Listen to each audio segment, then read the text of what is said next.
అలాగే నమస్తే అండి. మాకు ఇంకొక అప్రమేద ఉన్నాడు, గుడివాడ అమర్నాథ్. ఎందుకు మాట్లాడతాడో, ఒక్కొక్కసారి ఏం మాట్లాడతాడో తనకే ఒక క్లారిటీ ఉండదు. వైసీపీ నాయకులంతా నిన్న మొన్నటి దాకా మేము అమరావతికి వ్యతిరేకం, మొన్నైతే పేరునని అంబటరాంబాబు అయితే అమరావతి రాష్ట్ర ప్రజలకి గుదిబండ్లా తయారవుతుంది, అమరావతి వద్దు, రద్దు చేయండి. మా విగన్ కొత్తగా ఏదైతే మచిలీపట్నం, విజయవాడ, గుంటూరు అని చెప్పేసి జగన్మోహన్ రెడ్డి గారు ప్రతిపాదించారో దాన్ని బట్టి మీరు ముందుకెళ్ళండి, అమరావతి వద్దు, అమరావతికి మేము వ్యతిరేకం అని చెప్పేసి చాలా స్పష్టంగా సజ్జల రామకృష్ణారెడ్డితో సహా ప్రెస్ మీట్లు పెట్టి మాట్లాడుతుంటే నేను సడన్గా అపరమేదో ప్రెస్ మీట్ పెట్టాడు. మేము అమరావతికి వ్యతిరేకం కాదంటాడు. మీలో మీకు ఒక క్లారిటీ ఉండదు.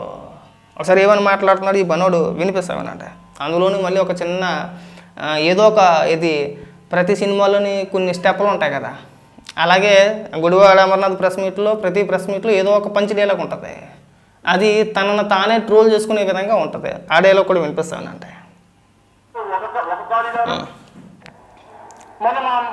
పార్టీ అధ్యక్షుడు మాజీ ముఖ్యమంత్రి జగన్మోహన్ రెడ్డి గారు చెప్పారు, మచిలీపట్నం, విజయవాడ, గుంటూరు 3 ప్రాంతాలు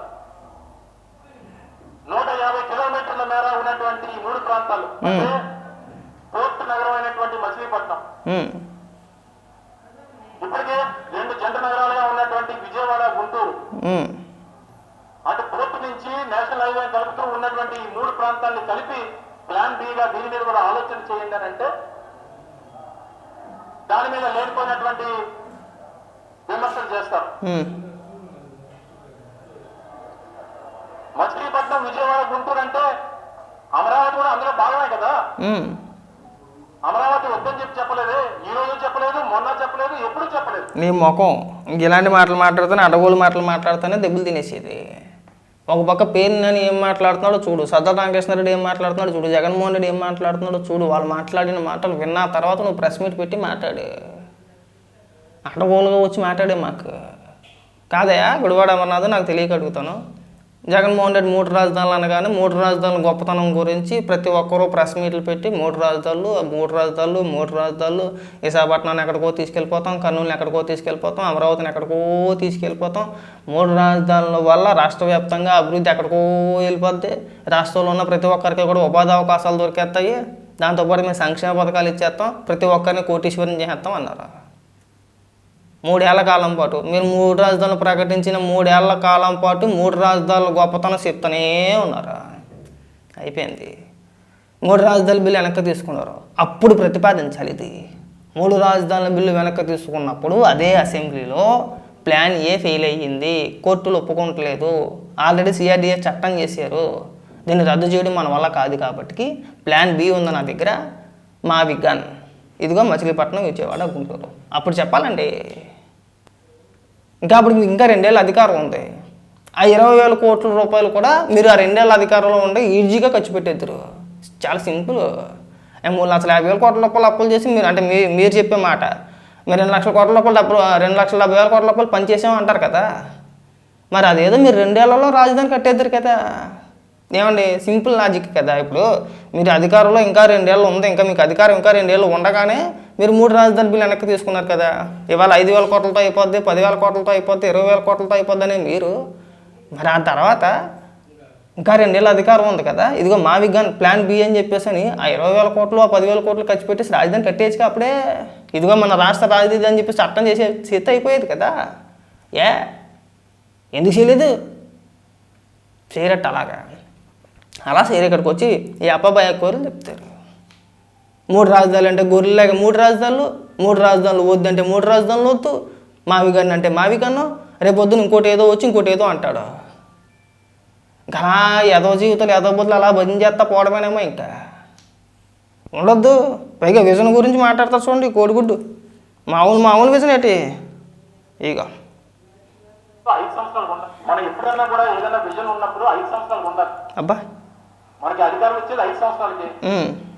2024లో నీకు అధికారం ఇస్తే 2029కి ఏం చేస్తాం అనేటువంటిది ఆలోచించాలి తప్ప 2047కి ఏం చేస్తాం అనేటువంటిది ఆలోచన కాదు. సో దయచేసి నేను అనేది ఏంటంటే ఆ విజన్ ద్వారా కాదు. నీకు మంత్రిగా ఎలా చేసామంటే ఇప్పుడు ఏదో జన్మలో పూర్వజన్మ కాలంలో ఎప్పుడో ఆంధ్ర రాష్ట్ర ప్రజలందరూ మహాపాపం చేసుకుంటే తప్పితే మాకు ఈనాటికి మీరు ఎలాంటి వాళ్ళు దొరికారు మా కర్మకి. సిగ్గనిపిస్తుందా? విజన్ అంటే ఏంటి? 5 ఏళ్ళకు ఉండాలా? 5 ఏళ్ళకు ఉండేదాన్ని ఎవడని విజన్ అంటాడా? నీకు దిక్కుమాలతనం కాకపోతే నాకు అర్థం కావట్లా అమర్నాథ్.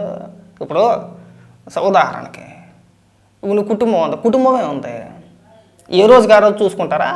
లేదంటే లేదు సంపాదించాలి, మన భవిష్యత్తు బాగుండాలి, మన పిల్లల భవిష్యత్తు బాగుండాలి అని చెప్పి చూస్తారా? ఎలా చూస్తారు? ఏం అమర్నాథ్, ఇవాళ నేను కూలి పనికి వెళ్తాను ఉదాహరణకు అనుకుందాం, నాకు 500 వచ్చింది. అరే ఇప్పుడు సంగతి రేపు చూద్దాంలే, బతికితే చూద్దాంలే, తెల్లారి లెగాలి కదా, లేచిన తర్వాత కదా మనకు బతుకు, ఉంటామో పోతామో, ఒకవేళ 500 మిగిలిపోతే మరి రేపు పొద్దున ఎవడో తినేస్తాడని చెప్పేసి బ్యాంకుతో తినేస్తావా? ఏం చేస్తావు అని అడుగుతున్నా. మనం బాగుండాలి, మన కుటుంబం బాగుండాలి, మన పిల్లలు బాగుండాలి, భవిష్యత్తు తరాలకి మనకు వీలైనంతగా సంపాదించాలి అనేదే కదా. అవునా? అది ఎవడన్నా అంతే, రాష్ట్రం కూడా అంతే. ఏ ప్రభుత్వం అయినా సరే దూరదృష్టితో ఆలోచించాలి భవిష్యత్తు తరాల కోసం. అర్థమైందా? భవిష్యత్తు తరాల కోసం అంటే మన కోసం కాదు, రాబోయే తరాలు, ఇప్పుడు చదువుకుంటున్న యువత కోసం. వాళ్ళు ఒక స్టేజ్కి వచ్చిన తర్వాత వాళ్ళు ఉపాధి కోసం రాష్ట్రాల వ్యాప్తంగా బస్సులు ఎక్కేసి బ్యాగులు ఎట్టుకొని దేశాలంతా తిరగకూడదు. ఇక్కడ పుట్టి పెరిగినోడు ఇక్కడే ఉపాధి అంటే ఇక్కడే ఉద్యోగం చేసుకోవాలనేది ఆలోచన. విసన అంటారు అట్లని. మన అదో బొత్తిక ఏం తెలిసేంటి? తెలుసా అవన్నీ? నీలా ఎవడో ప్రపంచంలో ఎవడో ఆలోచించాడు, ఎవడన్నా ఆలోచిస్తాడా? 5 ఏళ్ళకి విజనా? ఏం మాట్లాడాలో ఏమో కొన్నిసార్లు చిరాకు వచ్చేస్తూ ఉంటుంది. ఎందుకు మాట్లాడతాం మనం? మనకు పిచ్చెక్కిందా, వాళ్ళకి పిచ్చెక్కిందా? మనకు పని లేదనుకుంటారు చూసేటోళ్ళు. వీళ్ళకి ఎలాగా పని ఏమి లేదు. ఇంకా పైగా మళ్ళీ మనకు పనికి మళ్ళీ లాజిక్లు ఒకటి, మనం ఉన్నట్టుగా వెళ్ళాం. ఇక్కడ మన శాఖ గురించి మనం పట్టుమని 10 మాటలు మాట్లాడలేవు. నువ్వు మంత్రిగా చేసినప్పుడు ఏ రోజైనా పట్టుమని 10 నిమిషాల పాటు నీ శాఖ గురించి మాట్లాడగలిగావా? నీకు ఇక్కడ నీకు ఎంత విచిత్రం అంటే ఉదాహరణ చెప్తున్నాను నీకు. వీళ్ళ అధికారంలో ఉన్నప్పుడు మంత్రి అయిన తర్వాత హైదరాబాద్లోనే ఎక్కడో కోడిగుడ్డు గుడ్డు పథకాలని అని చెప్పేసి అని కొన్ని డైలాగులు కొట్టాడు. విపరీతంగా ట్రోల్ చేశాడు. కోడిగుడ్డు ఏంటండి, పెట్టడం ఏంటంటే, పొదకడం ఏంటని చెప్పేసి విపరీతంగా ట్రోల్ చేశారు. అది అయిపోయిన తర్వాత దాన్ని కవర్ చేయడానికి అసెంబ్లీలో మనోడికి ఒక స్క్రిప్ట్, ఒక పేపర్ చేతిలో పెట్టేశారు. ఇది నువ్వు అసెంబ్లీలో ఇదంతా చదివేసి గతంలో చంద్రబాబు నాయుడు గారు అల్లం వెల్లుల్లి పేస్టు లేదంటే ఇంకోటి కంపెనీలతో ఒప్పందాలు చేసుకున్నారని చెప్పేసి అని చదివేసి అప్పుడు మొత్తం అంతా డైవర్ట్ అయిపోద్ది అని చెప్పేసి మా నోటి చేతికో పేపర్ ఇచ్చేసారు. పేపర్ ఇచ్చేయగానే తెలివి ఉండాలి వద్దా? సార్, ప్రభుత్వాలకు కొన్ని పాలసీలు ఉంటాయి. ఆ పాలసీలకి తగ్గట్టుగా ఉంటేనే ఏ కంపెనీకైనా భూములు కేటాయించడం కానీ, ఎంఓయూలు కుదుర్చుకోవడం కానీ, ఇంకోటి కానీ చేస్తారా? ఇది అక్కడికి వెళ్ళి, అధ్యక్ష, గత ప్రభుత్వంలో అల్లం వెల్లుల్లి పేస్టు, తర్వాత మసాలా సరుకులు, బొబ్బట్లు, ఇంకో ఏదో 4-5 పేర్లు చదివేసాడు. ఎర్రిపప్పు అయిపోయాడు. ఘోరంగా ట్రోల్ చేశారు. అంటే నీ హాఫ్ నాలెడ్జ్ తనానికి ఇది ఒక ఉదాహరణ అనమాట. నీ లోపల ఏమీ లేదు, కోడిగుడ్డు తప్పితే. కనీసం ఆ కోడిగుడ్లో లోపల సొనన్నా ఉంటుంది, నీకు అది కూడా లేదు. అది ఎవడేవగానే చదివేసాం. మళ్ళీ దానికి తోడు విపరీతంగా ఇడేటర్ బాబు అసెంబ్లీలో బొబ్బట్లోను పూరీలు అని చదువుతున్నాడు. అసలు వీడికి మంత్రి అంటే ఆ శాఖ పైన అసలు అవగాహన ఉందా లేదా?